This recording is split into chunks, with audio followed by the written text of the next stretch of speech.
Hai Baraya. Di kanal Air Podcast KPKN Purwakarta.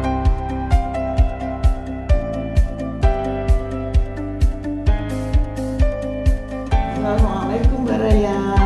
Berjumpa lagi dengan saya Nurul dalam acara Kanal On Air KPKNL Purwakarta.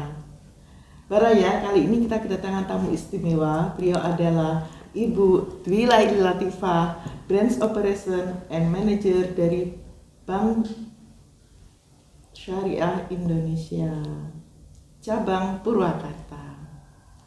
Monggo perkenalkan diri Bu. Iya. Selamat siang. Selamat siang Ibu.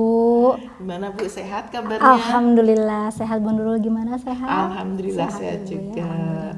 Terima kasih atas kehadirannya di sini ya Bu ya. Alhamdulillah. Kali ini kita akan coba berbagi pengetahuan, juga berbagi ilmu dengan para baraya yang insya Allah semuanya sudah siap ya baraya ya untuk menerima sharing informasi dan juga ilmu dari Ibu Dwi Laili Latifah. Kalau boleh tahu Bu, monggo memperkenalkan diri. Iya, Baraya ya Bu ya Silakan. sebenarnya. Iya, Ya, baik. Baraya KPKNL KPKN Purwakarta. Iya. Iya, Assalamualaikum para Baraya KPKN Purwakarta. Perkenalkan saya dengan Dwi Laili Latifah. Di sini posisi saya Bu ya sebagai Branch Operation and Service Manager BSI Purwakarta Marta Dinata gitu. Saya sudah bergabung di BSI itu, kalau BSI kan dari 2021 ya, gitu. Sementara untuk di perbankan sendiri sudah dari 2008. Terima kasih atas perkenalan dirinya.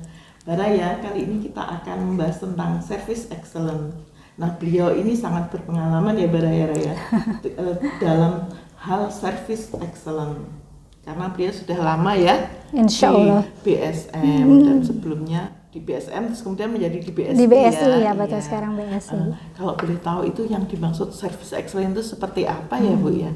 Monggo. Baik, service excellent atau pelayanan prima mungkin ya Bu Iya, Nurul ya, betul. lebih tepatnya itu adalah layanan yang dari hati kemudian kita lakukan kepada nasabah atau customer kita, dan mereka itu merasakan apa yang kita lakukan sehingga mereka terpukau atas layanan kita dan menceritakan kembali pada masyarakat atau kepada orang-orang sekitar mengenai pelayanan yang di luar ekspektasi mereka. Seperti itu sih Bu singkatnya.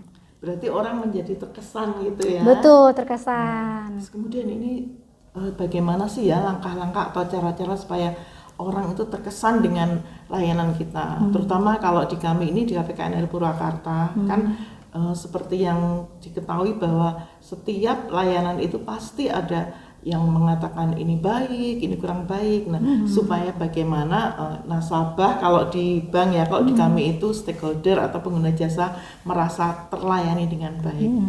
Baik-baik. Untuk service excellent ini memang harus dimulai dari hati ya Bu Nurul ya. Jadi ketika kita melayani nasabah atau customer, itu kita harus memposisikan sebagai nasabah atau customer tersendiri. Bagaimana kita ingin dilayani, seperti itu.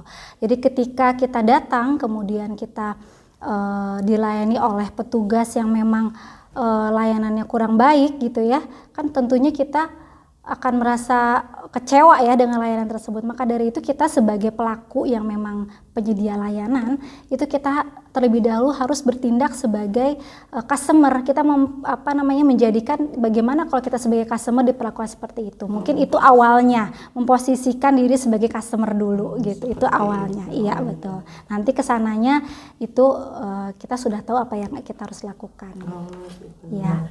Terus kemudian kan biasanya supaya kita itu bisa melakukan service excellence tentunya ada kiat-kiatnya ya. Kiatnya, Nah, betul. itu kiat-kiatnya kalau boleh tahu apa itu?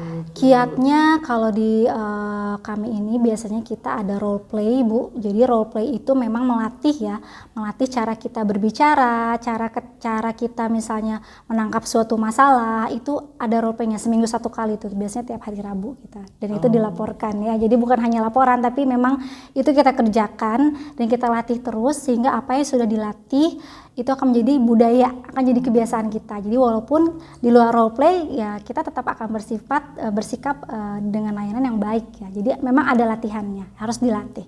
Oh, pantesan selama ini ya Baraya, kalau kita ke bank itu kita merasa nyaman, mereka masuk ya. Mulai Ya, dari alhamdulillah. Kita mau masuk kan ada ini Security, Pak Satpam ya, ya, kalau betul. kita bilangnya Pak Satpam itu kita sudah harus Pak Satpamnya udah harus menyiapkan semuanya dengan baik, terus kemudian juga nanti mengarahkan semacam itu ya. Betul sekali, mengarahkan, betul. Terus kemudian ini kita juga ingin tahu nih kan, kalau bank itu kan macam-macam ini ya, Betul. yang harus dihadapi. Nah terkadang kan ada yang bank yang sangat antusias gitu melayani nasabah, kemudian ada nasabahnya juga yang macem-macem ini karakternya. Terkadang kan kalau kita lagi bad mood ini sebagai seorang karyawan misalnya, tetapi kita dituntut untuk tetap melakukan service excellent. Nah kira-kira itu bagaimana caranya? Caranya ya baik.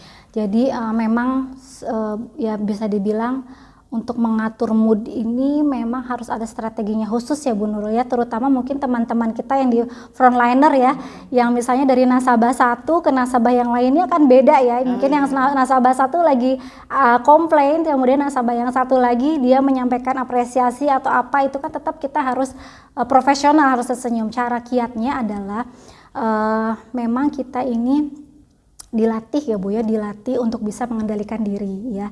Jadi ketika ada nasabah yang memang komplain ya, kita tidak kemudian marah balik gitu ya, tapi kita coba dengarkan ya apa permasalahannya dari nasabah tersebut, kemudian kita simpulkan permasalahannya, baru kita cari jalan keluarnya bersama-sama. Jadi ketika nasabah sudah tenang ya, kemudian baru kita tawarkan solusinya. Jadi memang kita usahakan tidak menyela nasabah ketika mereka sedang mengutarakan unek-uneknya gitu ya.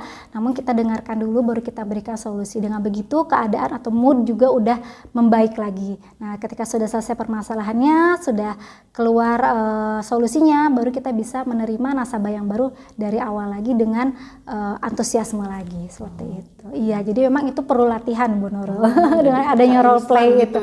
Iya betul, dengan jadi memang role play. Ya betul. Kan terkadang kan kalau kita misalnya dari nasabah yang misalnya ini marah-marah, terus kemudian kayaknya harus gini ya, harus banyak-banyak apa namanya ini ya, menghela nafas ya. Terus kemudian juga mungkin kita ini ya barangnya, pasti kita tuh penasaran gimana ya kok dengan jam kerja yang misalnya dari pagi sampai sore, terus kemudian terus nasabah misalnya hari itu nih, kita katakanlah hari itu hari kurang baik, kurang beruntung gitu bagi kita, semua nasabah marah-marah terus kan jadi terbawa itu. Ya, betul. Nah, apakah kita itu menyediakan waktu tertentu, minta izin misalnya untuk sejenak ke belakang atau seperti apa, atau bagaimana itu? Iya betul, memang itu kembali lagi ke strategi diri kita sendiri ya Bu Nurul ya, untuk bisa mengatur mood kita seperti apa. Kalau kita memang memerlukan waktu sejenak untuk bisa mengumpulkan kembali mood itu ya tidak apa-apa, tidak masalah gitu ya. Memang 5 menit atau 10 menit gitu ya, kita minta izin sebentar gitu untuk bisa cooling down gitu atas nasabah tadi kan habis marah-marah mungkin nasabahnya, sehingga mungkin kita terbawa begitu ya. Itu penting juga sih gitu untuk waktu sejenak itu, sehingga nanti ketika kita melayani nasabah yang lain itu kita sudah bisa memulai lagi untuk mood kita lebih baik lagi, antusiasme kembali gitu. Ya. Jadi semacam itu. Iya bisa. Jadi barangnya ternyata ya tidak semudah yang kita bayangkan ya kalau kerja di bank atau di yang lain, instansi yang lain, ketika kita harus mengalami permasalahan yang bermacam-macam, kemudian harus mengembalikan mood kita untuk tetap memberikan layanan yang terbaik. Nah, semacam itu biasanya kita perlu latihan dan juga pengendalian diri kita. Pengendalian diri betul sekali. Terus latihan, terus kita juga memerlukan waktu sejenak untuk rehat atau ya berkontemplasi diri gitu. Istilahnya kita harus take a break gitu ya. Terus kemudian kita juga ada pertanyaan, apakah ketika kita service excellent itu kita harus mengeluarkan biaya yang lebih banyak ataukah energi yang lebih banyak, atau seperti apa itu? Tidak perlu Ibu Nurul sebetulnya ya, kalau kita ingin memberikan nasabah itu jadi terpukau sama kita, sebetulnya tidak perlu harus dengan biaya yang banyak, tapi dengan gestur, dengan intonasi kita, cara kita menatap pun gitu ya, saling bertatap, kemudian nasabah itu tahu bahwa kita mendengarkan apa yang mereka inginkan, apa yang mereka ceritakan, itu sudah istilahnya itu sudah menjadi suatu nilai plus buat kita gitu ya. Ataupun misalnya dari hal-hal kecil ya, seperti tadi contohnya ketika nasabah datang kemudian kita tanyain KTP-nya, oh ternyata dia berulang tahun di hari ini ya, itu kita bisa ucapkan selamat seperti itu, dan itu menjadi ekspektasi yang di luar sendiri ya bagi nasabah ya, oh ternyata pegawainya juga mengucapkan mendoakan kita gitu ya. Saya aja sendiri nggak ingat gitu ulang tahun saya, ternyata hari ini itu ada juga yang seperti itu. Oh, seperti ya. itu.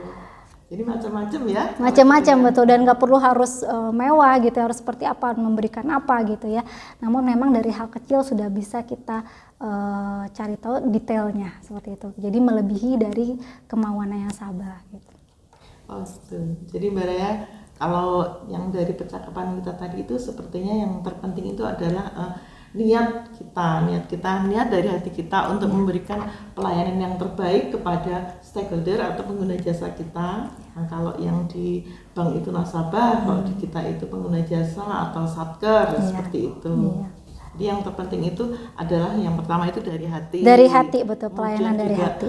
Gestur kita, gestur. terus juga intonasi, terus kemudian kepastian hukum juga betul. Artinya ketika kita mengatakan A gitu berarti nanti ke debitur juga akan kalau kami debitur nasabah nanti juga akan mengatakan oh tadi itu di sini dikatakan A berarti nanti ke selanjutnya itu juga tetap A gitu ya. Betul. Terus kemudian satu lagi Bu, mungkin penampilan apa? Ya. Oh penampilan penting betul. Ya, betul. Makanya kita kalau ke bank itu pasti semuanya cantik-cantik. Alhamdulillah gitu ya. Kita jadi senang karena kan kalau kita melihat yang seger-seger gitu pasti akan lebih fresh di otak kita, lagi semangat lagi gitu. Betul.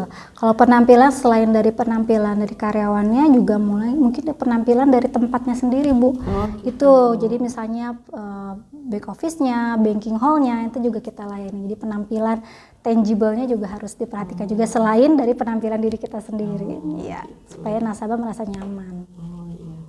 Jadi begitu ya tadi para Mbak Raya ya, kalau kita menghadapi nasabah, menghadapi debitur, kita akan memperoleh atensi dari debitur atau dari pengguna jasa atau dari nasabah apabila kita itu memberikan service excellent, yaitu pelayanan dari hati, kemudian juga bagaimana kita membawa diri atau juga mengendalikan emosi kita, terus kemudian juga dari penampilan kita, penampilan kantor kita, terus kemudian hubungan kita dengan semua yang kita lakukan itu tadi.